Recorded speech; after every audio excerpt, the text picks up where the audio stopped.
Hello, j'espère que vous allez bien, bienvenue dans cette nouvelle vidéo qui, comme vous l'avez vu au titre, sera un top et flop de mes plantes pour l'année 2023. Ça fait déjà plus d'un an que je vous montre mes plantes, leur évolution et leur entretien, et je m'étais dit que ce début d'année serait vraiment idéal justement pour faire ce genre de petit récap. Vous montrer les plantes qui vont bien, qui ont été bien tout au long de l'année, les plantes qui justement n'allaient pas très bien mais que j'ai réussi à retaper, mais aussi les plantes qui m'ont un petit peu déçu. Vous, ça vous permettra justement de voir un petit peu mes plantes, leur évolution, comment j'ai galéré, qu'est-ce que j'ai fait pour y remédier. Et puis moi de mon côté, je me dis que ça pourrait être cool de faire un petit peu le point sur chacune de mes plantes et voir un petit peu qu'est-ce que je dois solutionner, qu'est-ce que je pourrais faire pour améliorer la situation et quelles sont les plantes qui vont bien et pour lesquelles justement j'ai réussi à trouver les bonnes conditions et pour lesquelles justement je ne dois rien changer. Et puis je me dis que ce serait peut-être cool aussi de faire chaque début d'année une grosse vidéo top et flop de la plupart de mes plantes. Donc dites-moi ce que vous en pensez en commentaire, je me dis que ça pourrait être plutôt chouette. J'ai pas envie de partir dans l'idée de vous faire un top et flop à chaque saison ou chaque mois parce que je trouve que ce serait un petit peu nul et un petit peu redondant. Mais une fois par an en début d'année faire le récapitulatif de l'année précédente, ce serait plutôt une bonne idée, donc dites-moi ce que vous en pensez. Et en même temps je me dis que le début d'année c'est vraiment la période idéale justement pour parler de l'année qui vient de s'écouler, et puis comme ça fait depuis l'automne que je vous ai pas vraiment fait de contenu plantes,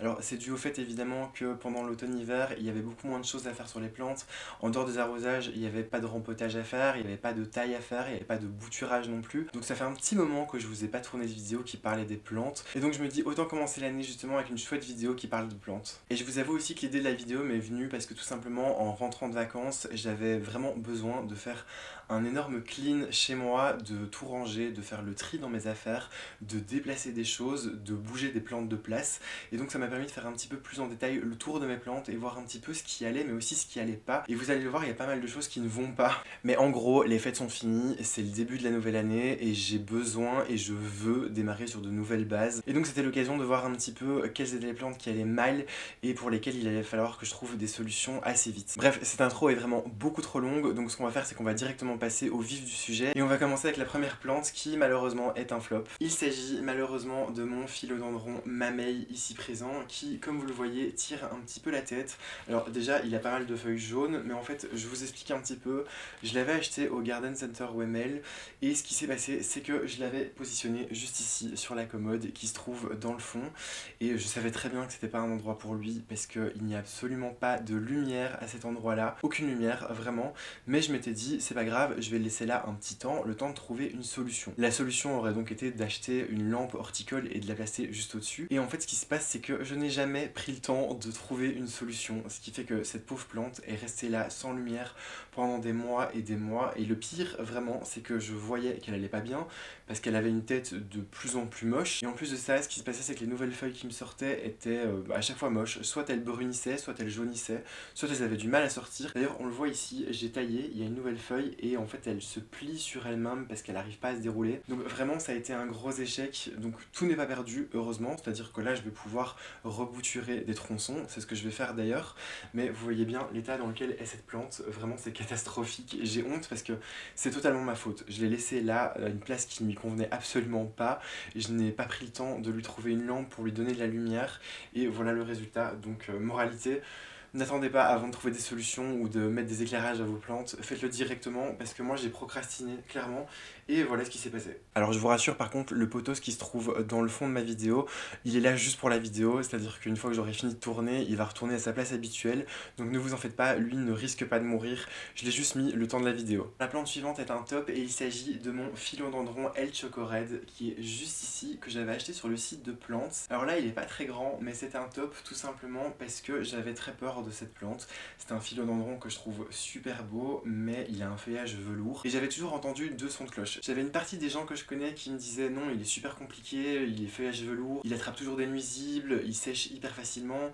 Et donc ça me faisait un petit peu peur, et il y avait une autre partie des personnes que je connaissais qui me disaient non il est super gentil, il est super facile, donc j'avais vraiment peur. En plus il me semble que je l'avais payé un petit peu cher, je vous avoue, et en fait alors il pousse pas super vite mais il pousse assez bien. Quand je l'ai eu il avait commencé à me sortir des feuilles qui étaient plus petites que les précédentes, alors c'était pas hyper étonnant parce que comme j'avais changé d'environnement, généralement c'est ce qui se passe avec les plantes quand elles arrivent chez moi, c'est qu'elles me font une ou deux feuilles un petit peu plus petites et puis ensuite elles font des belles grosses feuilles, et là c'est ce qui s'est passé puisque les feuilles suivantes, vous voyez, sont de plus en plus grandes, et ça c'est la dernière qu'il m'a faite, et donc je suis super content. Alors ici il a quelques petites feuilles qui commencent à sécher dans le bas, à mon avis je vais devoir lui mettre l'humidificateur, mais c'est vraiment je trouve pour cette année 2023, une grosse réussite. Je suis super content et j'ai hâte qu'il pousse encore plus parce que ces feuilles sont super jolies, d'un vert assez foncé. Et le dos des feuilles a tendance à avoir une couleur un petit peu rougeâtre, d'où son nom El Choco Red. Et donc voilà, c'est une plante que j'aime vraiment beaucoup et je suis super content. En plus, elle est vraiment trop belle dans ce cache-pot vert. Je sais pas ce que vous en pensez, mais je suis super content pour cette plante. Alors la plante dont je vais vous parler maintenant est un gros échec. C'est un flop. Et pourtant, c'est une plante que j'adore et c'est une plante qui était super belle jusqu'il y a encore pas très longtemps. Mais vous allez voir, elle tire une tête qui est plus très jolie. Et donc voilà, je vais pas vous faire attendre, je vais vous la montrer directement. Il s'agit de ma Monstera adansonii. Alors là, elle a l'air belle, elle a l'air bien, pas de souci. Sauf que je suis assez déçu de cette plante. Alors je l'aime toujours autant, ça y a pas de souci. Mais le problème, c'est que donc j'avais démarré avec une toute petite plante qui avait grimpé tout en haut de son tuteur. En fait, c'est bien simple, il fallait que je rallonge encore le tuteur. Et je sais pas ce qui s'est passé, mais ici en automne, elle a commencé à devenir très moche. Les nouvelles feuilles qu'elle me sortait, encore une fois, étaient soit directement jaunes avant même de se dérouler, soit elles séchaient directement sur place. Elle a commencé à avoir pas mal de feuilles qui ont jauni, d'ailleurs ça se voit parce que elle est très dégarnie dans le bas et en fait j'ai dû la couper. J'ai dû la couper parce que tout le haut était devenu moche. Et ce qui se passe, ben voilà, c'est qu'elle est plus aussi jolie qu'avant. Je sais pas du tout ce qui s'est passé. Elle est toujours au même endroit, elle est devant la fenêtre donc elle reçoit de la lumière. Et d'un coup elle a commencé à devenir moche. Et là je vois qu'il y a encore certaines feuilles qui commencent à jaunir et ça m'embête un petit peu. Je suis surtout hyper déçu parce que j'étais vraiment parti d'une toute petite plante, vraiment toute petite. Et en un an elle avait atteint le haut de son tuteur et là vraiment elle ressemble plus à grand chose. En plus, elle faisait des feuilles de plus en plus grandes, j'ai dû lui couper la tête, donc à mon avis, vu qu'elle est pas très bien en plus, elle va me refaire des feuilles assez petites. Donc c'est un petit peu chiant, je vais garder ce pied-là en tout cas, parce que ça reste quand même une jolie plante, ça c'est sûr. Mais je pense qu'à la base, je vais replanter d'autres pieds pour refournir un petit peu. Parce que vraiment, c'est une plante que j'adore et qui était magnifique, mais là pour le coup, elle fait un petit peu maigrichonne. Je voulais aussi absolument vous parler de mon Pilea peperomioides. Alors c'est mi-flop, mi-top, je vous explique pourquoi. Je vous l'avais montré dans une autre vidéo il y a un petit moment déjà et j'avais eu plein de compliments sur cette plante. Tout simplement parce que j'étais parti d'une toute petite plante encore une fois et elle avait très bien grandi, vous le voyez, elle a une taille assez conséquente. Et j'ai reçu plein de compliments sur le fait que malgré qu'elle ait déjà un beau tronc, eh bien elle n'était pas du tout dégarnie. Elle avait encore plein de feuilles sur toute la longueur de son tronc. Et j'étais vraiment trop fier parce que c'est rare d'avoir un Pilea qui garde toutes ses feuilles. Et depuis le début de l'automne, elle a commencé à vraiment se dégarnir à la base et à perdre plein de feuilles sur ses troncs. Alors moi je pense, et surtout je l'ai vu chez d'autres personnes, que c'était dû à la période où justement le froid est arrivé et la baisse de luminosité. Ici en Belgique en tout cas, c'est ce qu'on a eu, c'est que dès que l'automne a commencé, il y a vraiment eu une grosse chute de température. Et donc à mon avis, le combo luminosité qui baisse plus la température qui a fort chuté, et ben il n'a pas trop apprécié. En tout cas pour la luminosité, ça se confirme parce qu'il n'a plus des feuilles aussi grandes, il fait des feuilles qui sont assez petites.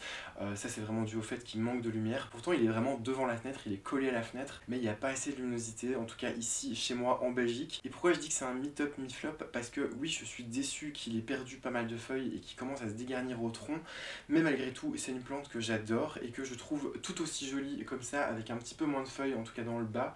Et je me dis que c'est pas très grave parce que là, elle a déjà 4 grands troncs et je sais pas si ça se verra. Mais vous voyez ici à la base, elle commence déjà à avoir plein de petits rejets. Donc je me dis que ces petits rejets, je vais les laisser pousser pour refournir un petit peu la base. Mais dans tous les cas, ça reste, je pense, ma plante préférée parce qu'elle est vraiment trop belle et que je suis parti vraiment d'une toute petite plante et j'arrive à une plante qui est quand même assez mastoc, qui a 4 pieds et qui commence à nouveau à avoir pas mal de rejets. Donc voilà, assez content. C'est un mi-top, mi-flop parce que voilà, je suis déçu qu'elle se soit dégarnie au niveau du tronc, mais elle est quand même magnifique et elle a extrêmement bien grandi. Je vais continuer maintenant avec deux plantes flop. Il s'agit de mes deux Maranta. Ici, la Maranta Light Veins qui s'est fortement dégarnie. C'est une Maranta que j'aimais beaucoup parce qu'elle était fort compacte. Je ne sais pas si c'est typique de cette variété-ci, mais en tout cas j'ai remarqué que sur les autres Maranta, elles ont plus tendance à s'étaler et à avoir des interneux très allongés, tandis que celle-ci était vraiment très compacte et c'était ça qui me plaisait justement.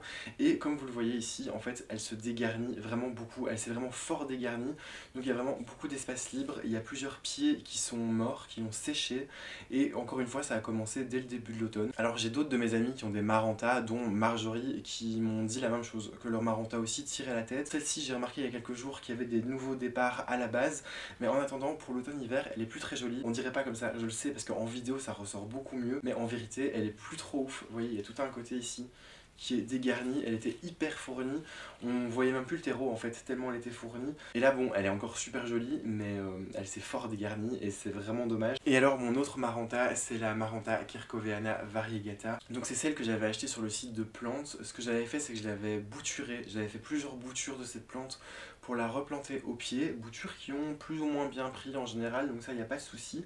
Mais ce qui se passe, c'est qu'elle par contre, elle s'étale un petit peu plus, et vous voyez, j'ai toute cette partie de la plante ici qui est redressée vers le haut, et j'ai ici une liane qui décide de se barrer un peu n'importe comment, c'est-à-dire qu'elle retombe le long du pot, et puis elle remonte. Donc c'est pas très joli, j'hésite à la couper. Pareil, elle s'est aussi fort dégarnie parce qu'elle avait beaucoup plus de masse que ça, mais elle a perdu pas mal de feuilles depuis l'automne, encore une fois, et voilà, c'est plus super joli. En plus là, bon, elle rend un petit peu moins bien parce que je filme, il est assez tard, le soleil est déjà couché depuis un moment, donc toutes les feuilles sont redressées vers le haut, mais même quand elle est déployée, en fait, ça change pas grand chose. Elle est pas très jolie, elle est pas très bien répartie, je trouve. Je pense que ce qu'il faudrait que je fasse, c'est de couper en fait cette grosse liane là pour la rebouturer. Mais voilà, le problème c'est que c'est une Maranta qui s'étale en fait un petit peu plus, et je sais que même les tiges qui sont ici, qui à la base sont des boutures, vont finir par aussi faire des lianes. Donc l'idéal pour cette plante, je pense, ce serait qu'elle soit sur un meuble sur lequel elle peut ramper. Malheureusement, je n'ai aucune place sur laquelle elle peut ramper. Ce sera vraiment une solution à réfléchir, peut-être mettre une étagère quelque part chez moi, à voir. En tout cas, je vous tiendrai au courant, ça c'est sûr. Mais pour le moment, voilà, j'aime toujours cette plante, mais je suis pas très fan en fait du port qu'elle prend. Une plante que j'adore en ce moment et qui a été un de mes gros tops de l'année, c'est ma Tradescantia Sweetness. En fait, ce qui se passe, c'est que c'était une plante qui me faisait vraiment peur. Pas que les Tradescantia soient compliquées en général, mais le problème que j'ai avec les Tradescantia, c'est que j'ai tendance à les faire sécher. C'est-à-dire que c'est des plantes qui redoutent les excès d'eau et la pourriture. En fait, elles ont des tissus qui sont assez fragiles et qui pourrissent assez vite. Donc généralement, moi je les laisse sécher un petit peu plus que ce qu'il faudrait. Et le problème, et ce qui est assez traître avec les Tradescantia, c'est que souvent la base de la tige va pouvoir être totalement sèche, mais on le verra pas parce que les longueurs des tiges seront encore gorgées d'eau. Ce qui fait que moi à la boutique par exemple, j'en prends régulièrement, et quand j'en ai en suspension généralement qui sont assez longues, et bien comme je les fais sécher un petit peu trop, et bien la base a déjà trop séché et est complètement morte, mais je ne le vois pas directement puisque les longueurs des tiges, des lianes, sont encore super bien, et donc c'est un petit peu traître en général, et j'avais très peur justement avec cette Tradescantia. Je pensais pas qu'elle serait aussi belle, et encore je l'ai taillée, je vais vous expliquer. Ce qui se passe, c'est que je l'ai mis dans un pot en terre cuite, voilà, comme ça j'étais sûr qu'il n'y avait pas d'excès d'arrosage, parce que c'est vraiment la chose qui me faisait le plus peur avec la Tradescantia, et à ce niveau là ça a très bien fonctionné d'ailleurs. J'ai eu un petit souci à la fin de l'été, début automne, c'est que toutes les pointes en fait noircissaient, toutes les dernières feuilles qu'elle me sortaient noircissaient et séchaient. J'ai eu un petit peu peur, je vous avoue. Donc ce que j'ai fait, c'est que j'ai tout taillé, j'ai coupé toutes les pointes, et en fait c'est reparti de plus belle, c'est-à-dire qu'elle m'a fait des ramifications, qu'elle a poussé encore plus, et donc vous voyez maintenant cette plante est devenue juste énorme. Elle retombe même sur le pot parce qu'on le voit quasiment plus, et donc voilà, elle est belle de tous les côtés. Donc à voir, est-ce qu'au printemps je la taillerai encore, ou est-ce que je la rempote dans un pot plus grand. Mais en attendant, vraiment c'est une grosse réussite parce que j'aurais vraiment pas misé dessus, ça c'est clair, et elle est juste magnifique. En plus il faut que je vous raconte aussi, mais quand je suis revenu de vacances, je me suis amusé pendant toute une soirée à retirer au centre de la plante toutes les feuilles sèches, parce que les Tradescantia ont tendance à se dégarnir à la base, et donc les feuilles sèches et tombent. Et là ce qui se passe, c'est qu'au centre de la plante, il y avait pas mal de feuilles sèches qui étaient tombées, et j'avais un petit peu peur que ça amène de la pourriture, donc je me suis amusé la semaine dernière, pendant vraiment toute une soirée, à aller rechercher à la pince à épiler en plus chaque petite feuille sèche, et en tout cas voilà, je pense qu'il n'y aura pas de souci, mais elle est vraiment trop belle. Elle ressemble un petit peu à la Nanook, mais elle est un petit peu plus douce, un petit peu plus claire, et ça me plaît vraiment beaucoup. Donc voilà, grosse réussite pour la Tradescantia. Ensuite maintenant, j'ai un trio de flops à vous présenter. Il s'agit de 3 Monstera. Alors vous allez le voir, au niveau des Monstera, 2023 n'était vraiment pas la bonne année pour moi. On commence avec la Monstera Adansonii variegata. C'est une Monstera que j'avais achetée à un particulier sur Facebook Market, qui avait très bien poussé, qui avait très bien raciné, qui était superbe, qui me sortait des feuilles avec pas mal de blanc. Et en fait ce qui s'est passé, c'est que les dernières feuilles, d'ailleurs ce sont les 2 dernières qui restent ici, et bien elles sont totalement vertes. À la limite celle-ci est un petit peu mint, mais le problème vous voyez c'est que et bien elle a commencé à sécher. Et sinon toutes les feuilles du bas en fait ont séché et sont tombées. Et je vois même ici que la feuille qui était censée sortir en fait a séché avant même de sortir. Donc voilà, je sais pas trop, pourtant elle a un bon emplacement, elle a de la lumière, elle a full humidité puisqu'elle est dans la salle de bain qui est très humide. On est vraiment autour des 80-90% d'humidité quasiment constamment. Et pourtant ça lui a pas réussi et je sais pas pourquoi. Encore une fois, rien n'est perdu, je pense que je vais faire des boutures de tronçons, comme ça à la limite j'aurai plusieurs pieds et plus de chances de réussir. Mais pour le moment c'était vraiment un petit échec. Un autre échec, c'est ma Monstera Esqueleto. Je l'avais acheté sur le site de plantes en baby plante et je pense que c'était ça mon erreur parce que tout simplement elle a jamais vraiment grandi, elle faisait vraiment des lianes avec des interneux qui étaient très longs et les feuilles qu'elle me faisait n'étaient pas spécialement plus grandes à chaque fois. Et pourtant j'avais plein d'autres personnes, dont des abonnés d'ailleurs, qui me faisaient des photos de leur Monstera Esqueleto en me disant oh, regarde la mienne elle a des grandes feuilles, elle pousse vite, elle pousse bien. Et moi la mienne en fait, voilà, ce qui me reste ici c'est juste ce petit groupe de feuilles juste là. Et tout ce qui était au-dessus, en fait j'ai dû le couper parce que c'était devenu moche, ça jaunissait, ça séchait, c'était pas beau du tout. Et donc encore une fois l'erreur que j'ai faite je pense c'est d'acheter une baby plante sur le site de plantes. Je pense qu'elle avait pas assez d'énergie et que du coup c'était pas ouf. Donc je pense que si jamais je devrais recommencer ce serait avec une grande. Donc là ce que je vais faire c'est qu'elle est pas morte du tout, je vais juste recouper encore un petit peu plus court, essayer de lui donner des meilleurs soins, peut-être la mettre dans la vitrine pour être sûr qu'elle ait des bonnes conditions. Et pourtant elle est placée juste à côté de la Monstera Adansonii variegata, pareil dans la salle de bain avec full humidité. Mais je sais pas, elle a pas voulu cette année, c'était pas ouf. Donc voilà ce que j'ai, une pauvre petite plante qui en un an n'a quasiment pas poussé. Et alors une autre plante que j'adorais tout particulièrement et qui m'a coûté la peau des fesses à ce moment-là, et pourtant elle était en promotion sur le site de plantes, c'est ma Monstera obliqua Pérou, voilà, que j'adorais. Et voici ce qu'il en reste, il reste vraiment plus rien. Il reste 4 pauvres tiges avec aucune feuille que j'ai déjà coupées en fait, parce que là c'est encore une fois totalement ma faute, vraiment c'est grave. Ce qui se passe c'est que c'est toujours le pot dans lequel je l'ai reçu, ça veut dire que ça fait plus de 6 mois en tout cas qu'elle était restée dans le petit pot de culture dans lequel elle m'avait été envoyée. Je devais la rempoter et pareil, j'ai remis à plus tard à chaque fois. Et ce qui s'est passé c'est que ça lui a pas trop plu et donc voici ce qui reste. Il reste juste 4 pauvres petites tiges, c'est pas glorieux. Tout n'est pas perdu, encore une fois, je vais pouvoir refaire des petites boutures de tronçons. Mais ça m'embête parce que vraiment je l'avais payé super cher et je l'aimais beaucoup cette plante, je l'aime toujours beaucoup. Mais voilà, ça n'a pas donné grand chose. J'ai oublié de l'arroser aussi une ou deux fois, ce qui a été fatal en fait. Bizarrement, normalement les Monstera résistent très bien à la sécheresse. Mais donc voilà, il me reste juste 4 pauvres petits moignons avec lesquels je vais pouvoir réessayer de faire quelque chose. Maintenant on va passer à un top avec mon philodendron Scandens micans que j'avais aussi acheté sur le site de plantes. Il y a beaucoup trop de mes plantes qui viennent de ce site d'ailleurs. Et là ce qui se passe c'est qu'il a extrêmement bien poussé. Je l'avais eu, il était petit et je vous l'avais montré dans une autre vidéo, il était super long. Il est accroché juste au-dessus du canapé dans le haut du Velux et ça fait déjà la 3e fois que je le recoupe parce qu'il arrivait littéralement sur le canapé. Là je l'ai taillé et pourtant il est bien volumineux, donc voilà, je suis assez content. Il y a des petites boutures justement que j'avais faites et que j'avais placées au pied, on les voit ici. J'ai juste ici pendant l'hiver 2 petites feuilles qui ont commencé à jaunir. Vous voyez, il y en a une ici qui commence à rougir et qui va bientôt jaunir. Et j'ai la petite ici qui a jauni. Mais sinon, j'ai jamais eu de problème avec cette plante. Quand elle a soif, elle vous le montre. Voilà, hyper facile. Je pense également qu'elle fait partie de mes plantes préférées parce qu'elle est super belle, elle a trouvé sa place, elle pousse trop bien. J'ai jamais eu aucun souci avec.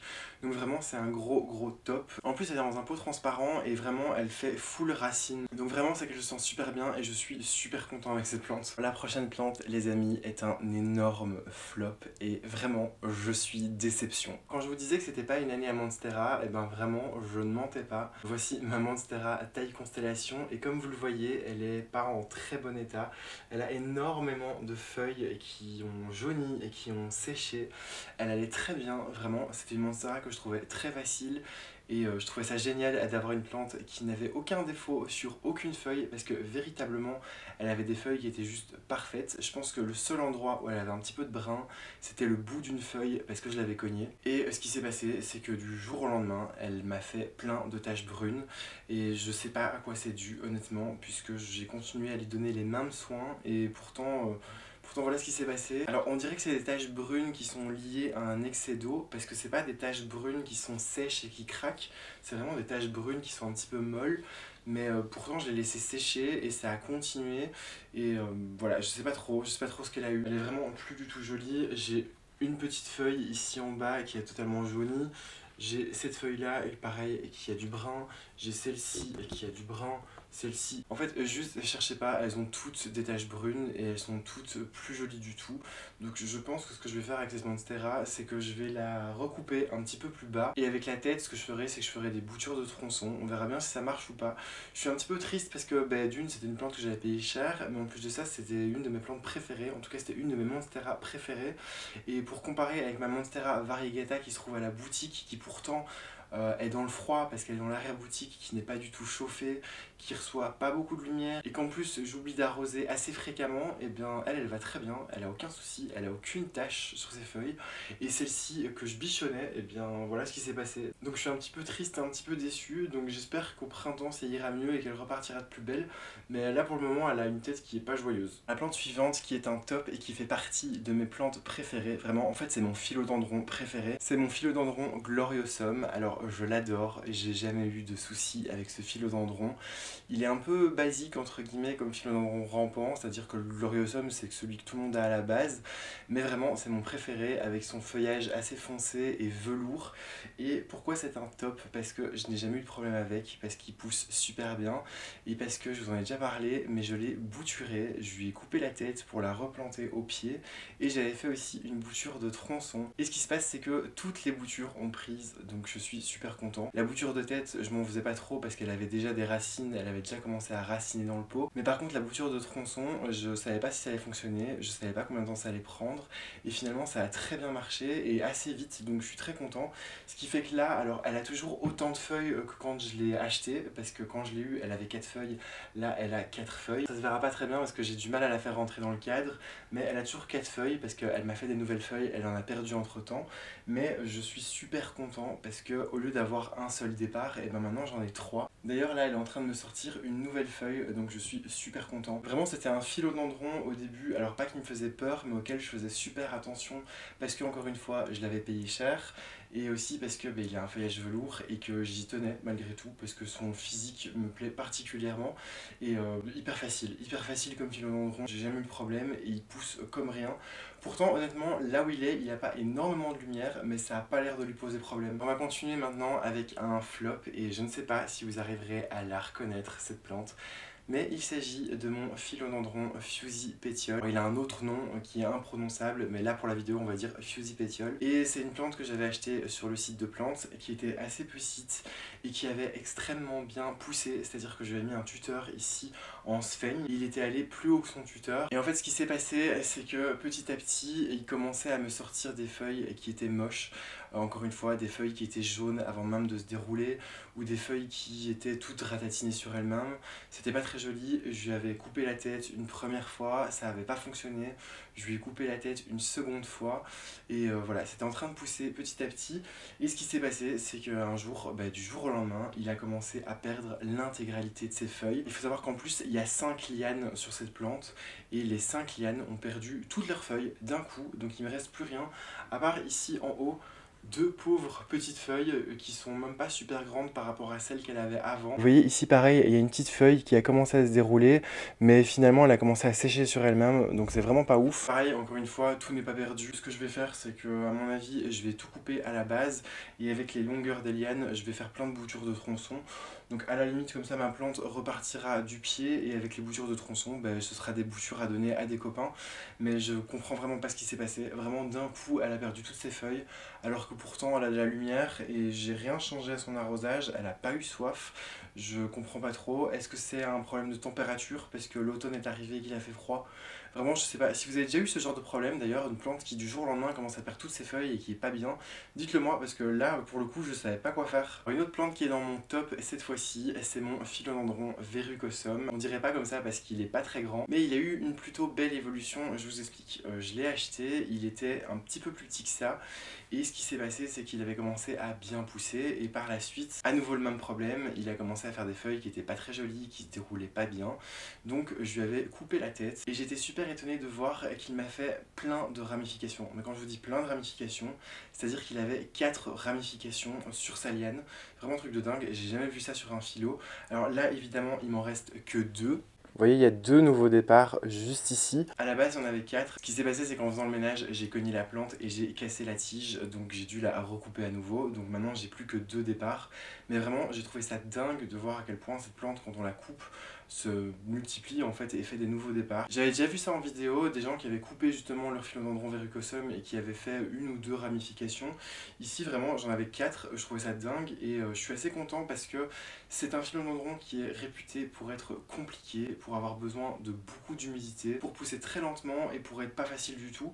Et honnêtement, je suis super content et heureux d'avoir réussi à le tenir en l'état pendant aussi longtemps. Et voilà, là il a l'air de se plaire à la place où il est. Il n'a pas d'humidificateur, il y a 70% d'humidité chez moi, mais ça a l'air de lui suffire.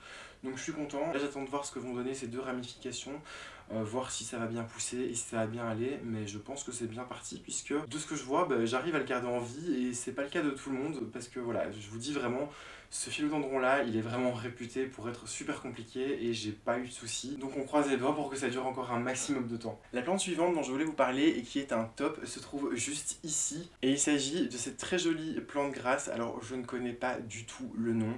Je l'ai acheté en jardinerie cet été et il n'y avait rien noté sur l'étiquette. Donc si jamais vous connaissez la variété, n'hésitez pas à me le dire. Et je suis très content, je le mets dans mes tops parce que c'est une plante qui est juste ultra facile.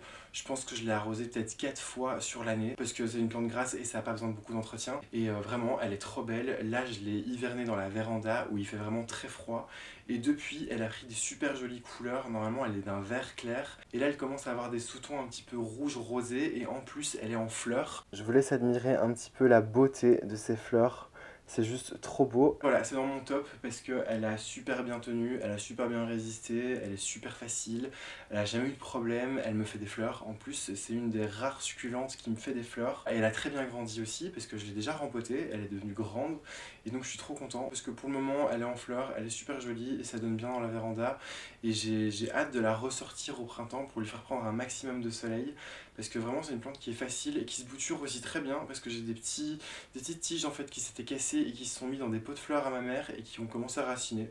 Donc vraiment c'est une plante qui est super facile. Je n'ai pas le nom encore une fois, mais c'est une plante qui est super facile. Et je vais terminer avec un top, et c'est un top pour une catégorie entière de plantes. Il s'agit de mes anthuriums, de tous mes anthuriums qui se trouvent en vitrine. Vraiment, déjà premièrement, vous le savez, les anthuriums, ce sont mes plantes préférées. Et en plus de ça, c'est des plantes qui se sont super bien développées, qui ont vraiment très bien grandi, qui sont devenues super belles. J'ai eu quelques petits soucis pendant l'année avec, j'ai eu des trips, j'ai eu des petits problèmes, mais ça s'est toujours très bien passé et elles ont énormément grandi. J'ai envie de tous vous les montrer, donc c'est un petit peu compliqué. Je vais pas le faire là maintenant en vidéo parce que ça risque de durer des plombes. Mais ce que je vais faire, c'est que prochainement, je vais faire une vidéo complète sur l'évolution de mes anthuriums, vraiment une vidéo consacrée à mes anthuriums qui se trouvent dans la vitrine. Comme ça, je vous les présenterai un à un et comme ça, on aura le temps de tous les voir. Mais vraiment, pour ce dernier top, c'est l'intégralité de mes anthuriums qui se trouvent en vitrine ou non d'ailleurs. Quasiment l'intégralité de mes anthuriums vont bien, se sont bien développés. J'ai presque pas eu de problème. Donc vraiment trop content. Tout s'est bien passé cette année pour les anthuriums. Et je suis sûr que pour cette année 2024, ça ira encore de plus belle. Donc vraiment, je me fais aucun souci pour mes anthuriums. C'est le gros top de cette année. Donc voilà, j'espère que cette vidéo vous aura plu. J'espère que vous aurez trouvé ça intéressant de voir avec moi quelles ont été les problématiques que j'ai eu avec les plantes, quels ont été mes tops, mes flops, comment j'ai fait pour y remédier et qu'est-ce que je vais faire. Dites-moi aussi en commentaire, vous, quels ont été vos tops et vos flops de cette année, si vous en avez eu ou pas. Dites-moi aussi si vous avez rencontré plus ou moins les mêmes problèmes que moi avec certaines de mes plantes. Franchement, ce serait bien peut-être d'échanger là-dessus et de voir si certains d'entre vous ont trouvé des solutions. Parce que voilà, moi comme je vous l'ai dit, il y a certaines plantes où j'ai pas du tout compris ce qui leur est arrivé et j'aimerais bien comprendre justement pour pouvoir remédier au problème. Donc à voir, on verra par la suite. Si vous avez envie évidemment de voir l'évolution encore de mes plantes et ce que je vais y faire, n'hésitez pas à vous abonner pour voir la suite. Et si la vidéo vous a plu, évidemment, n'hésitez pas à lâcher un petit pouce en l'air et à partager la vidéo. N'hésitez pas aussi à me suivre sur mon compte Instagram. Je partage très souvent en story les moments où je m'occupe des plantes et ce à quoi elles ressemblent. Donc si jamais ça vous fait envie, n'hésitez pas, c'est juste ici en bas de l'écran. Moi j'en profite encore une fois pour vous souhaiter un très bon début d'année 2024. Je vous dis à très vite pour une prochaine vidéo.